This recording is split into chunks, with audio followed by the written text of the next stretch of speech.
Hello everyone, কেমন আছো সবাই? আশা করছি অনেক ভালো আছো আর আমি অনেক ভালো আছি। তো কে কে নারকেল মুড়ি খেতে ভালোবাসো তাড়াতাড়ি চলে এসো। আমার তো অনেক দিন ধরে নারকেল খেতে ইচ্ছে করছিল, কিন্তু ছাড়াতে পারছিলাম না। তো আজকে আমি চেষ্টা করে পারিনি। তারপরে শ্বশুরমশাই হালকা করে কেটে দিল। তারপরে আমি দেখো পুরো কত কষ্ট করে নারকেলটা ছোবড়া থেকে ছাড়িয়ে নিলাম।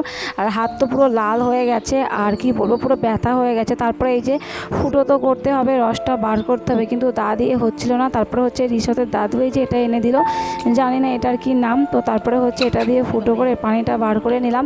আর কি বলতো, নারকেল মুড়ি খেতে দারুণ ভালো লাগে।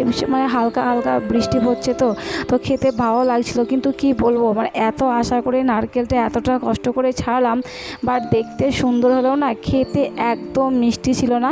তো তারপরে আমার নারকেল দিয়ে মুড়ি খাওয়ার মুডটাই পুরো নষ্ট হয়ে গেল। আর ছেলে দেখো এখান দিয়ে চামচ দিয়ে পুরো খুঁটিয়ে খুঁটিয়ে খাচ্ছে। আর মিষ্টি নইলে তো মুড়ির সঙ্গে খেতে একদম ভালো লাগবে।